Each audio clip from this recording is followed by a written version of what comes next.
Bismillahirrahmanirrahim. Assalamualaikum warahmatullahi wabarakatuh. Innal hamdalillah nahmaduhu wa nasta'inuhu wa nastaghfiruh wa na'udzu billahi min shururi anfusina wa min sayyiati a'malina. May yahdihillahu fala mudilla lahu wa may yudlil fala hadiya lahu. Asyhadu an la ilaha illallah wahdahu la syarika lahu wa ashhadu anna Muhammadan abduhu wa rasuluh. Rabbi shrah li sadri wa yassir li amri wahlul 'uqdatam min lisani yafqahu qawli. Bapak-bapak, ibu-ibu sekalian, hadirin jamaah maghrib yang dirahmati Allah Subhanahu wa taala.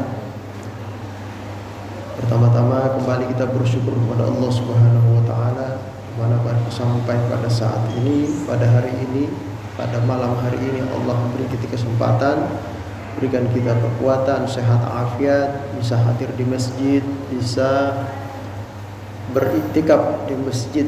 Ya, mudah-mudahan ini salah satu amalan yang dulu di bulan Ramadan, bulan lalu kita kerjakan.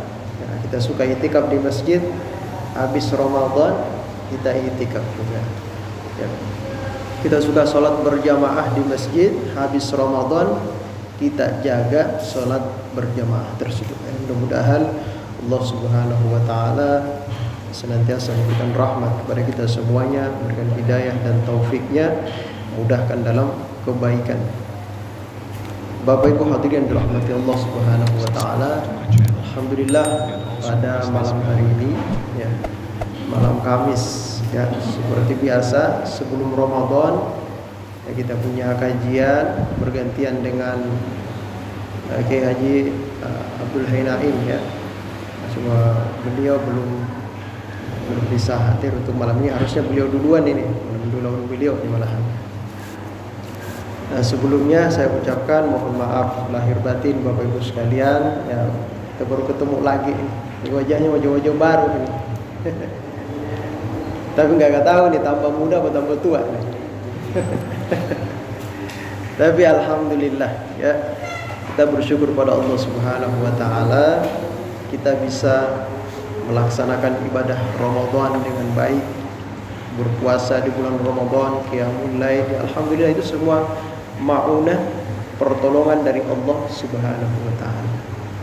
Di mana Bapak Ibu sekalian, ya, banyak saudara-saudara kita, ya, jangankan bulan puasa, di luar puasa aja susah banget sholat, ya, apalagi puasa, ya. Ya, bulan puasa disuruh puasa banyak aja alasannya. Saya kan kerja, kalau nggak kerja nggak ada duit buat nafkahin istri. Kalau kerja nggak kuat saya kalau nggak makan. Dalam Islam kan kalau nggak kuat puasa karena bekerja, boleh aja makan aja itu alasan, ya, banyak aja alasan, ya. Ya kalau alasan mah banyak bisa dibuat-buat. Tapi Bapak Ibu hadirin yang dirahmati Allah, kalau semua ibadah yang kita kerjakan ini dilandasi dengan keimanan kepada Allah, maka alasan itu walaupun kita gak kuat, dikuat-kuatin biar bisa ibadah. Gak ada alasan, ya. Apalagi sholat. Sholat itu gak ada alasan untuk tidak sholat. Mau bikin alasan apa aja gak ada alasan buat tidak sholat. Kecuali alasan cuma dua, ya. Alasan cuma dua, hilang ingatan atau mati. Nah itu baru gak maju sholat. Hilang ingatan bisa jadi hilang ingatan itu karena gila, bisa jadi juga karena udah pikun, bisa jadi karena seorang yang tidak sempurna akalnya, idiot, ya, atau bisa jadi karena pingsan atau tidur, ya. Nah itu doang tuh alasannya. Tapi habis itu tetap aja wajib sholat, ya. Gak bisa berdiri, ya duduk. Gak bisa duduk, ya baring. Gak bisa baring, rebahan, ya. Gak bisa juga, gak bisa rebahan nih sholatnya. Ya udah gerakan mata ke atas. Mata nggak bisa gerak, ya udah hati. Pakai hati sholatnya. Saya lagi ruku, saya lagi sholat. Saking apa? Saking sholat itu tidak bisa ditinggalkan, nggak ada alasan.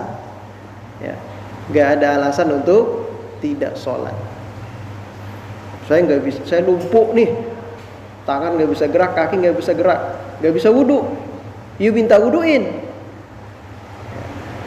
minta wuduin sama saudara-saudara gitu. Nggak ada yang mau wuduin, ya sholat li hurmatil waqti. Tetap aja tuh sholat. Jadi nggak ada alasan untuk tidak sholat. Ya kenapa kita bisa mengerjakan itu semuanya? Cuma satu, keimanan kepada Allah Subhanahu wa ta'ala. Nah ini yang kita jaga ini. Keimanan itu sangat erat hubungannya dengan akidah seseorang. Akidah yaitu keyakinan kepada Allah. Ya, yakin adanya Allah Subhanahu wa ta'ala dan yakin dengan hari akhirat. Makanya dalam Al-Quran itu dua itu yang nggak pernah dipisahkan, ya, selalu bergandengan. Kalau dikatakan amanu billah, beriman kepada Allah, wal yaumil akhir, tuh pasti itu bergandengan tuh, ya, beriman kepada Allah wal yaumil akhir, pasti ada yaumul akhir. Kenapa hadirin sekalian? Karena manusia tabiatnya selalu ingin diiming-imingi balasan. Ingin diiming-imingi balasan. Bantuin dong sini. Mau dikasih apa dulu? Gak dapat apa-apa ya udah malas kita bantuin. Nah biasa manusia begitu. Ya. Sekarang kita disuruh beriman kepada Allah. Kalau kita beriman kepada Allah harus bersama dengan iman dengan hari akhir. Kenapa? Karena kalau kita cukup beriman dengan Allah saja, maka kita tidak akan mau beramal. Kenapa nggak mau beramal? Nggak yakin ada hari akhir. Karena amal itu akan didapatkan di yaumul akhir, hari akhirat nanti. Ya. Sholat, pahalanya, pahala puasa, pahala ibadah kita, di mana dapatnya? Yaumul akhir. Dapatnya nanti. Ya kalau kita cuma beriman kepada Allah, tidak beriman dengan hari akhir, pasti malas beramal itu jadinya nanti. Itu sebabnya ya kata iman juga di dalam Al-Quran selalu bergandengan dengan amilus salihah. Ya, iman amal soleh. Nah itu pasti tuh. Orang sudah beriman tidak cocok kalau tidak bergandengan dengan amal soleh. Jadi amal soleh itu akan tumbuh dengan keimanan seseorang. Semakin turun tingkat derajat keimanan seseorang, semakin malas amal solehnya. Semakin tinggi tingkat keimanan seseorang, maka amal solehnya semakin banyak, semakin rajin. Ya. Jadi Bapak Ibu sekalian, kalau kita sampai detik ini masih rajin ke masjid, rajin berjamaah, masih mau saling membantu, ya, masih mau beramal soleh, maka bersyukurlah kepada Allah. Berarti keimanan kita masih tinggi. Ya. Walaupun ya semampu kita aja taatnya, amal solehnya, tapi itu sudah luar biasa. Walaupun sedikit, yang penting istiqomah. Jadi kita pemanasan doang nih kita malam ini nih. Kalau langsung kajian tauhid pada kaget itu. Ya, kita pemanasan dulu ya. Jadi ada sebuah hadis yang hadis ini patut kita jaga ya, patut kita jadikan pegangan sebagai orang yang beriman kepada Allah Subhanahu wa taala. Ada salah seorang sahabat datang kepada Rasulullah bertanya, "Wahai Rasulullah, ausini. Wahai Rasulullah, tolong wasiatin saya. Kasih saya wasiat yang bisa menyelamatkan saya di dunia dan akhirat." Rasulullah gak kasih, belum dikasih. Datang lagi, minta lagi pada Rasulullah, "Wahai Rasulullah, kasih saya wasiat yang bisa menyelamatkan saya di dunia dan akhirat." Kasih saya satu wasiat yang bisa menyelamatkan dunia akhirat. Lalu kata Rasulullah apa? "Qul amantu billah summastaqim. Ini cuma satu doang nih ya. Jadi apa kata Rasulullah? Qul, katakan, baca. Katakan di mulut, dibenarkan dengan hati, dilakukan dengan tindakan dan perbuatan. Apa itu amantu billah? Saya beriman kepada Allah. Maksudnya apa di sini? Harus benar-benar yang namanya beriman itu ya al-qaulu bil lisan, at-tasdiqu bil qalbi, wal qaulu bil lisan, wal amalu bil jawarih. Membenarkan dengan hati, mengucapkan dengan mulut, ya, mengaplikasikan dengan perbuatan. Nah, itu namanya beriman tuh. Ada orang saya beriman pada Allah, nggak mau sholat, ya belum berarti itu. Dipertanyakan keimanannya. Ya. Yang namanya beriman at-tasdiqu bil qalbi, membenarkan dengan hati, ya, wal qaulu bil lisan, mengucapkan dengan lisannya, kemudian wal amalu bil jawarih, mengamalkan dengan perbuatannya. Nah, itulah keimanan kita kepada Allah. Ini kata Rasulullah, katakan amantu billah, saya beriman kepada Allah, summastaqim, kemudian istiqomah. Ya. Nah, ini yang berat nih ya. Summastaqim, kemudian istiqomahlah. Istiqomah itu maksudnya apa? Tetap percaya kepada Allah. Amantu itu amanah itu artinya percaya. Beriman itu artinya percaya. Percaya kepada Allah dan istiqomahlah dengan kepercayaan tersebut. Nah, ini yang sulit nih. Kadang keseharian kita terpengaruh atau kadang kita tergelincir sedikit. Ya. Jadi sempat kita bahas di pembahasan sebelumnya. Contoh, kadang kita tergelincir ya. Contoh, kita sakit pusing, kepala pusing. Beli obat itu. Habis beli obat, anggap misalnya Panadol, ya, Panadol atau Bodrex, hilang sakit kepalanya, habis makan obat, wah jarab nih obat ini. Beberapa hari kemudian sakit kepala lagi tuh. Yang dicari apa? Obat. Obat apa tadi yang dimakan sebelumnya itu yang pasti dicari. Kenapa? Karena percaya obat ini bisa menyembuhkan nih. Ya. Obat ini bisa menyembuhkan nih. Yang dicari Panadol. Warung ini nggak ada Panadol, dicari kemana-mana tuh Panadol. Oh, harus ketemu nih, pusing kepala nih. Ya. Pas habis dimakan, udah sembuh. Di sini goyah nih. Ya. Bapak Ibu sekalian, kita lupa di situ, kita lupa itu. Lupa apa? Lupa bahwa yang menyembuhkan itu Allah. Langsung ingat apa? Obat. Nah, di sini harus kritis nih, ya. Jangan sampai dalam hati kita meyakini bahwa obat ini bisa menyembuhkan, bukan Allah yang menyembuhkan. Kalau sudah ada tergelitik dalam hati bahwa obat ini yang menyembuhkan saya, berarti imannya sudah berkurang. Ya. Kenapa? Iman itu artinya kepercayaan, percaya kepada Allah bahwa semua yang terjadi itu atas kehendak Allah. Ya, kita sudah mempelajari sebelumnya sifat ahad. Ahad itu Allah apa? Ahad itu artinya esa. Esa itu artinya cuma satu Allah. Ahad pada sifatnya, ahad pada perbuatannya, dan ahad pada hal-hal yang lain. Ya. Jadi tunggal. Ya, tidak ada sesuatu lain yang bisa memberikan manfaat atau mudarat kecuali atas izin Allah. Nah, kalau kita sudah percaya seperti itu berarti luntur tuh. Gimana? Contoh lagi.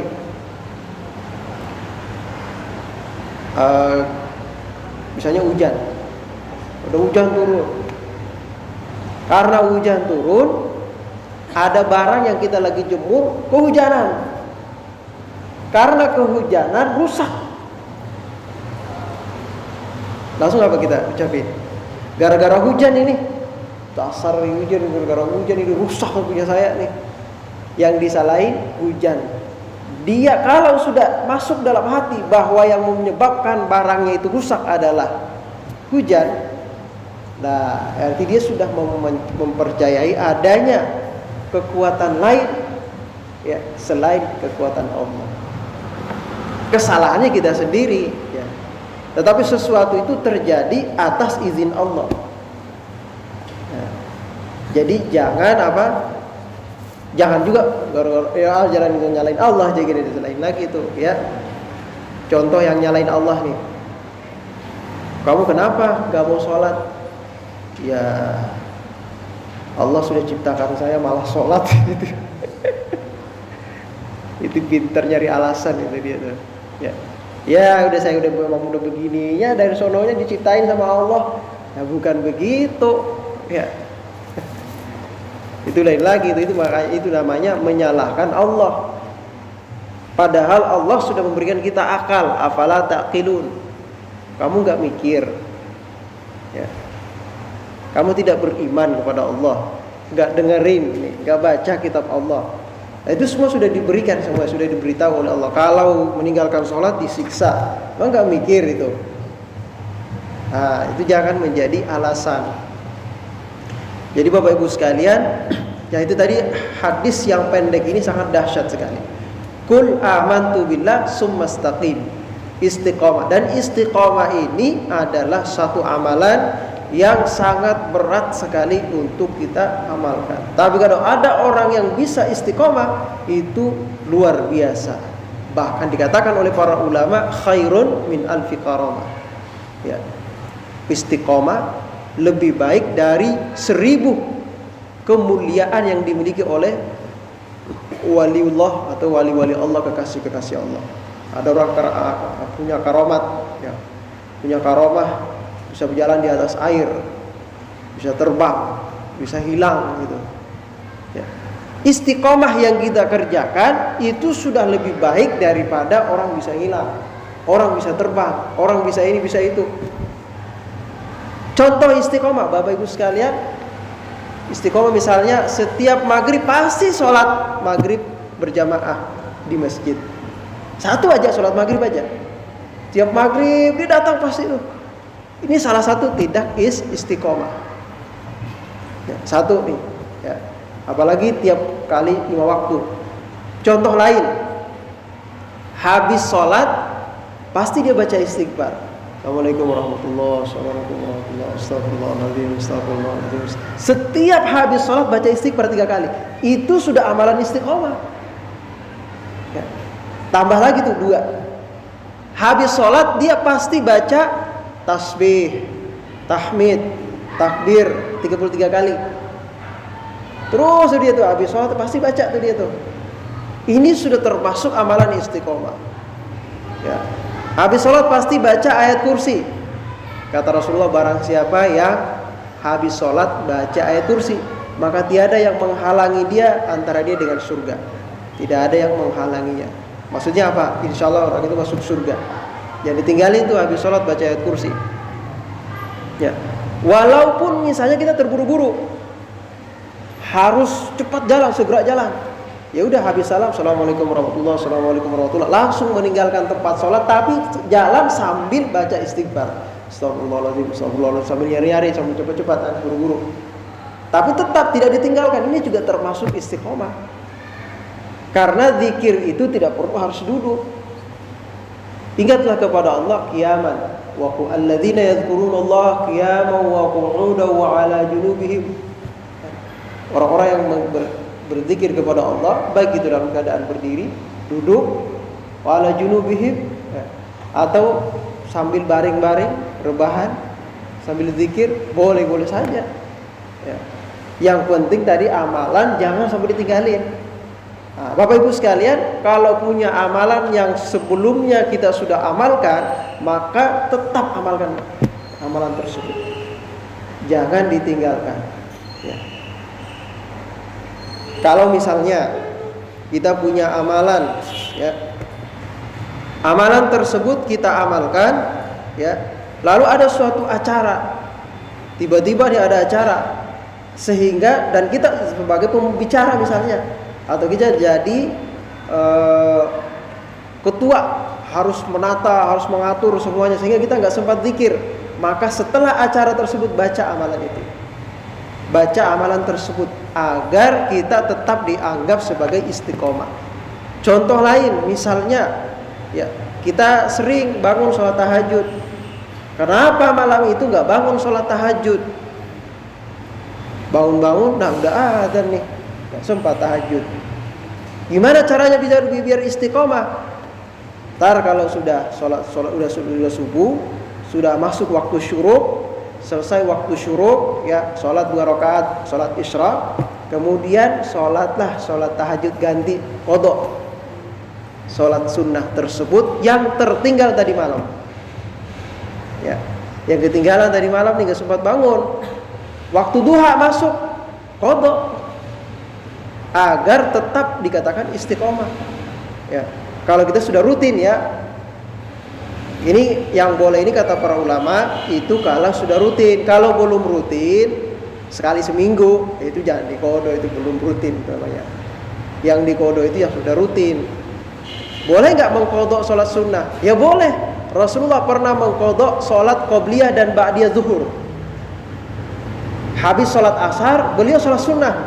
Habis sholat sunnah ditanya sama sahabat, wahai Rasulullah, sholat apa nih wahai Rasulullah? Habis asar. Katanya habis asar gak ada sholat. Kata Rasulullah apa?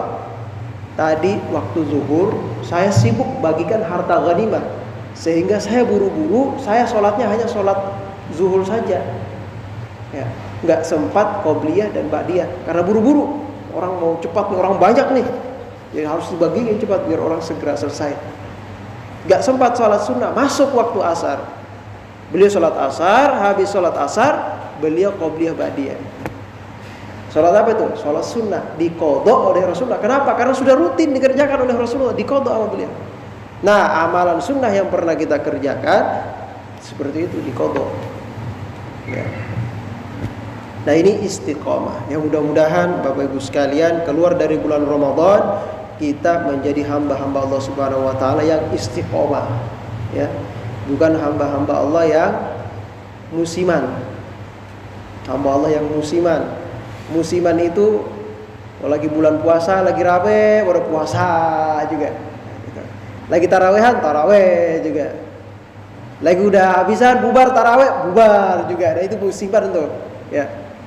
Orang lagi pada zikir, ikut juga zikir. Habis berzikir, bubar juga. Itu musiman doang itu namanya. Yang perlu kita jaga ini adalah keistiqomah. Itu yang pertama tentang keimanan kita kepada Allah. Yang kedua Bapak Ibu sekalian, ini saya kaitkan masih sedikit dengan bulan Ramadan ya. Sebelum bulan Ramadan ada satu kata yang sering kita minta. Di bulan Rajab, masuk bulan Rajab, Sya'ban, Ramadan. Satu kalimat yang sering kita minta. Yang ini salah satu sifat Allah. Ya, disebutkan dalam Al-Qur'an. Habis bulan Ramadan kita minta juga. Habis Ramadan kita minta. Mau makan juga minta. Tiap sholat juga kita minta. Ya. Rasulullah pun minta dengan kalimat tersebut. Apa itu Bapak Ibu sekalian? Berkah, barokah. Masuk bulan Rajab kita baca doanya apa? Allahumma barik lana fi Rajab wa Sya'ban ballighna Ramadan. Ya Allah berkahi saya bulan Rajab, bulan Sya'ban, masuk bulan Ramadan. Bulan Sya'ban kita baca lagi tuh doa, ya Allah berkahi saya bulan Sya'ban sampai bulan Ramadan. Bulan Ramadan kita minta tuh imam atau siapa Bilal yang sering baca. Allah barikillahumma lana fi syahri Ramadan, barikillahu Allahumma ya munzilal Quran bil hikmati wal bayan, barikillahumma lana fi syahri Ramadan. Nah gitu. Barikillahu ya. Berkahilah saya ya Allah. Berkahi saya ya Allah. Dalam sholat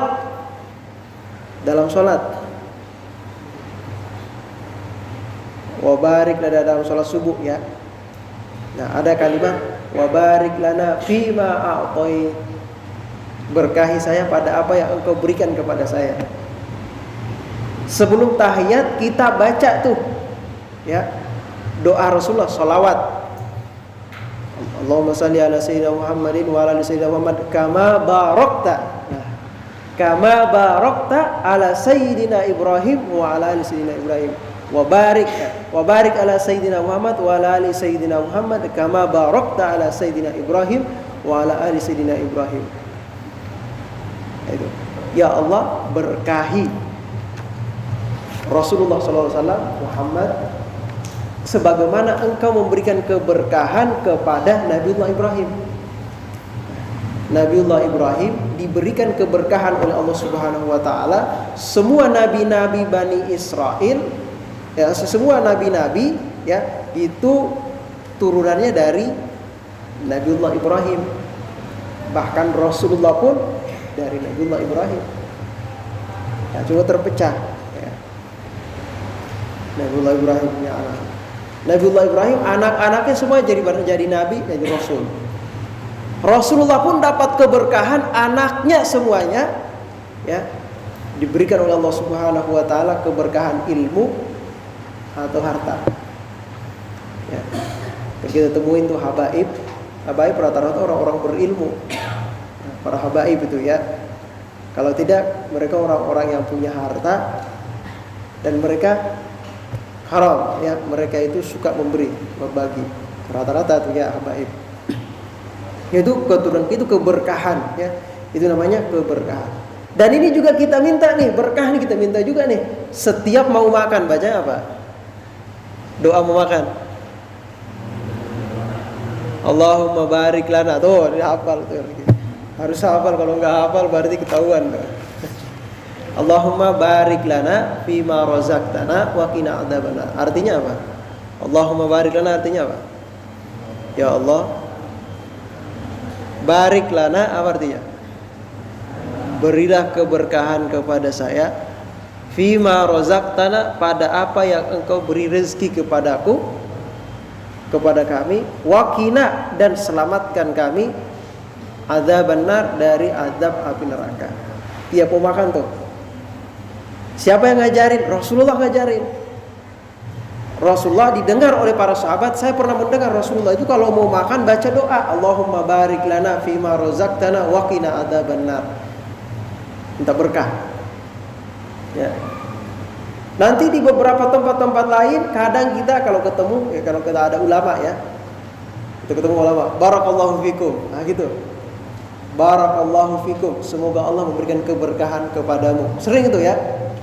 Barakallah, itu barakallah. Sering itu ya kita dengar. Itu doa-doa keberkahan. Ada orang nikah, kita kondangan, yang kita baca, yang diajarkan Nabi apa? Barakallah lakuma wa baraka alaikuma wa jama'a bainakuma fi khairin. Barakallahu lakuma. Jadi nyanyiannya siapa tuh? Mirzain ya. Barakallah lakuma wa baraka alaikuma wa jama'a bainakuma. Doanya apa di sini? Barakallah, doanya juga sama, doa juga barakallah juga. Berkah juga. Ya. Bahkan ada yang dahsyat lagi ya. Salah satu firman Allah Subhanahu wa taala dalam Al-Qur'an, walau anna ahlal qura amanu wattaqau lafatahna alaihim barakatim minas sama. Andai kata penduduk bumi ini ya, amanu, mereka beriman, wattaqau, dan mereka bertakwa kepada Allah, lafatahna, niscaya kami akan buka, kami akan bukakan alaihim, atas mereka, barakatin minas sama, keberkahan dari langit. Bukan rezeki, bukan apalagi bukan rahmat, bukan hidayah yang disebut oleh Allah, tapi keberkahan. Kenapa Allah memilih berkah? Kenapa kata Allah, kami akan bukakan mereka keberkahan? Nah, ini jadi pertanyaan buat kita. Ya. Sebenarnya berkah itu apa? Kalau kita melihat salah satu firman Allah Subhanahu wa taala dalam Al-Qur'an, surah Al-Mulk awalnya apa? Tabarakalladzi biyadihil mulku wa huwa ala kulli syai'in qadir. Ada lagi fatabarakallahu ahsanul khaliqin. Ada lagi fatabarakallahu rabbul alamin. Nah, itu banyak tuh doa-doa ya. Doa-doa keberkahan. Ya. Doa-doa minta doa-doa di mana Allah Subhanahu wa taala menisbatkan sifat berkah itu kepada dirinya. Nah, di sini perlu kita ketahui Bapak Ibu sekalian bahwa al-barakah itu ya, kalau di dalam Al-Qur'an itu dimaknai dengan ta'adzum. Kalau dinisbatkan kepada sifat Allah ya, ta'adzum wa kasura khairu. Jadi keagungan dan banyak kebaikannya. Atau bisa juga dimaknai dengan makna lain ya, takasurat barakatullah wa kasura khairu. Sama ya. Di dalam firman Allah Subhanahu wa taala, tabarakalladzi biyadihil mulku wa huwa ala kulli syai'in qadir, itu sama ya. Tadi takasurat. Sehingga para ulama dalam menanggapi keberkahan ini sebenarnya apa? Ya. Jadi harus dibedahin ini, berkah dengan berkat. Dapat pulang nih acara, dapat berkat katanya. Ya. Sebenarnya itu dari bahasa Arab berkah. Dijadikan istilah buat tentengan yang dibawa kalau pulang dari acara. Berkat jadinya. Ya dari barokah tadi itu. Nah, kenapa dinisbahkan ke situ? Coba kita lihat. Ya.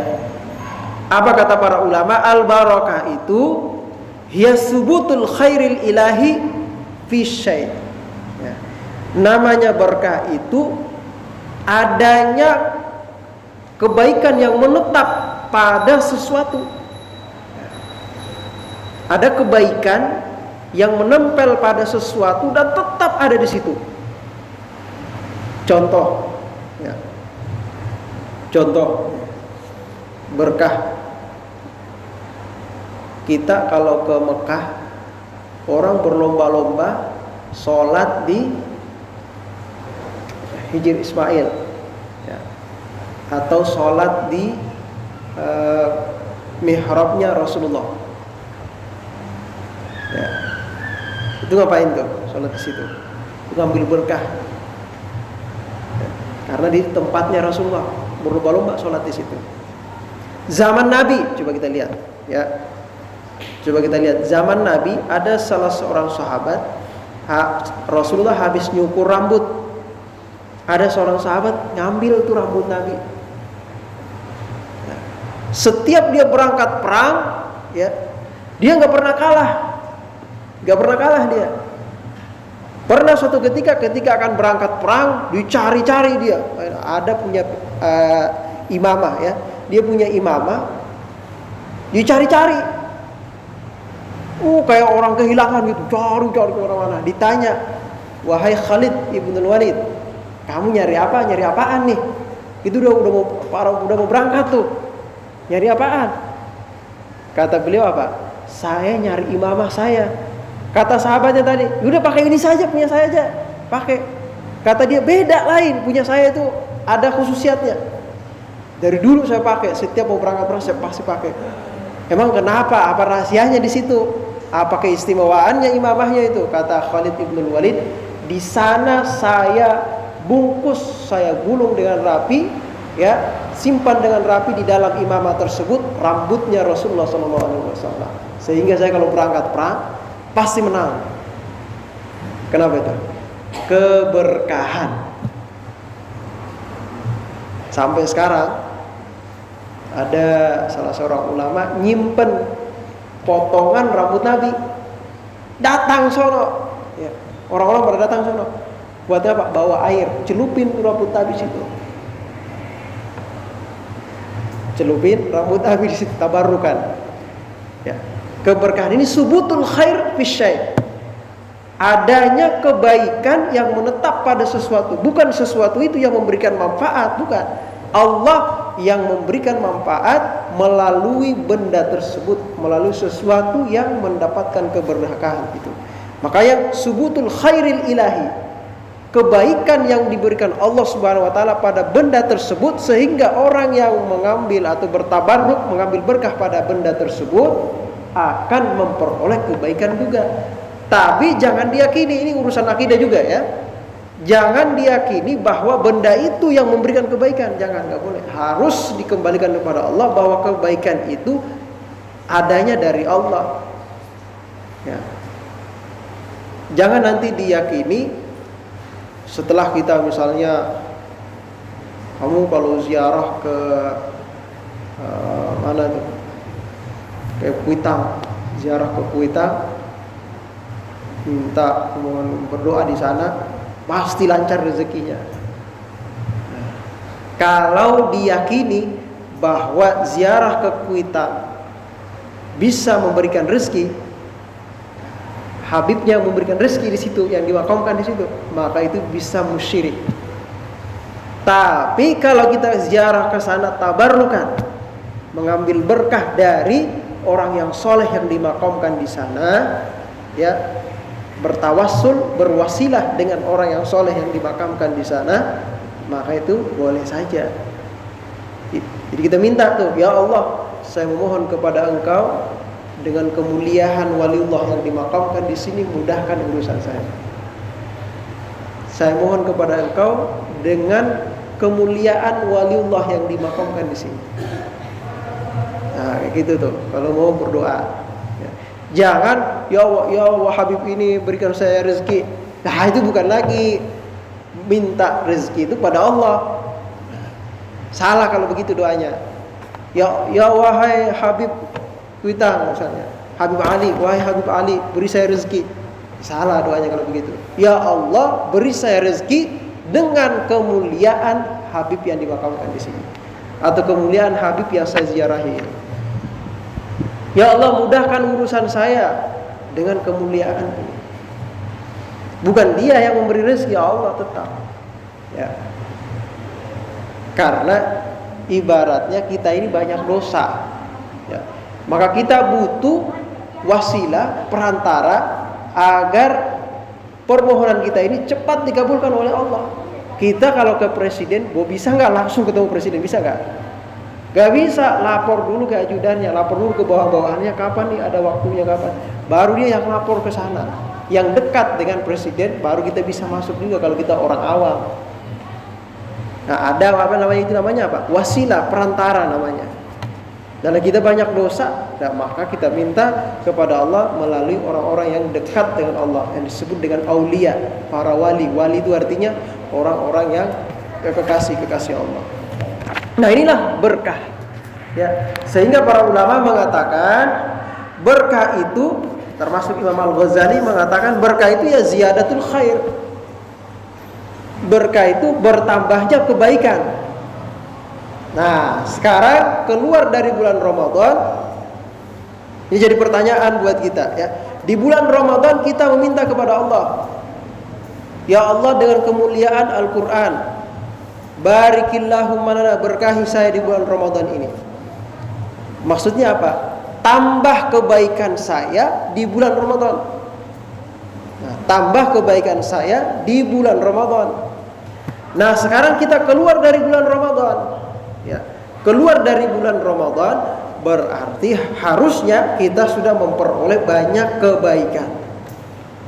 Nah, harusnya kita sudah memperoleh banyak kebaikan. Kalau Allah memberikan rezeki kepada kita, memberikan keberkahan kepada kita di bulan Ramadan.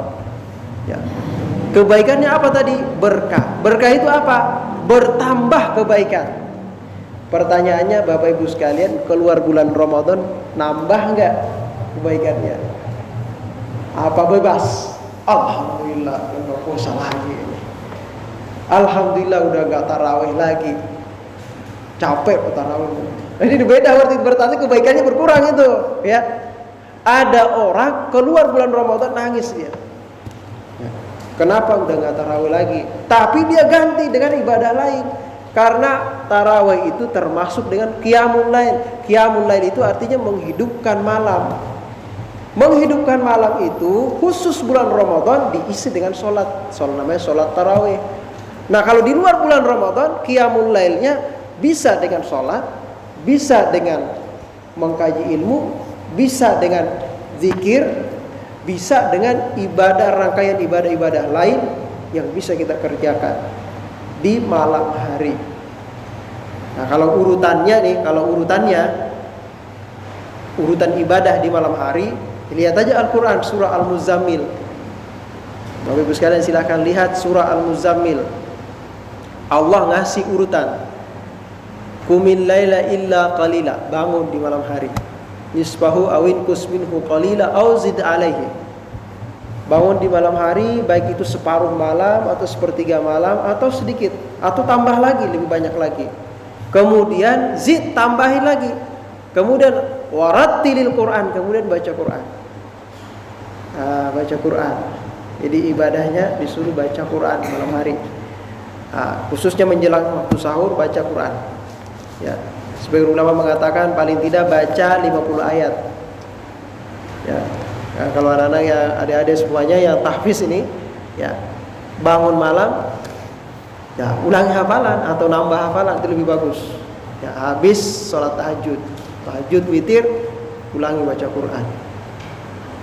Nah, baru kemudian bertasbih. Ya, sebagaimana yang disampaikan oleh Rasulullah SAW, ada seorang sahabat datang kepada Rasulullah. Ada sahabat datang kepada Rasulullah. Wahai Rasulullah, ini dagangan semuanya nggak laku, kebun-kebun semuanya pada mati tanaman ini, wahai Rasulullah. Nggak ada yang sukses, wahai Rasulullah.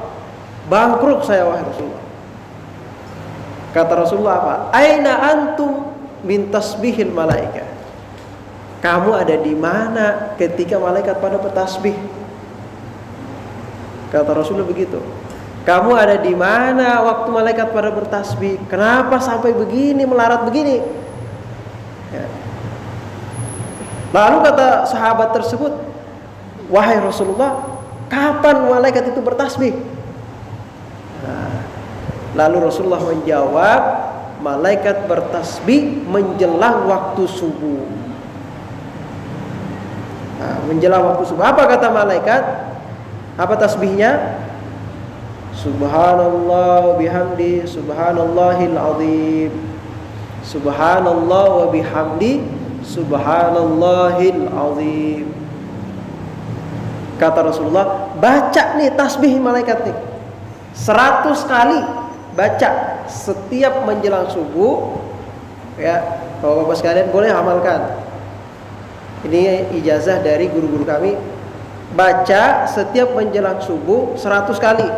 Ya, subhanallah wa bihamdi subhanallahil azim, tapi ditambahin istighfar, lebih bagus. Kalau hadis Nabi sampai subhanallah wa bihamdi subhanallahil azim, kita tambahin astaghfirullah 100 kali. Apa kata Rasulullah? Kalau engkau membaca ini 100 kali, ya'tika dunya sya'a am lam tasya, maka dunia akan ngejar kamu, diuber-uber sama dunia, baik kepengen atau gak pengen. Kira-kira gimana Pak? Diuber-uber sama dunia. Nah, kita ya selama ini kita ngubur-ngubur dunia, ya.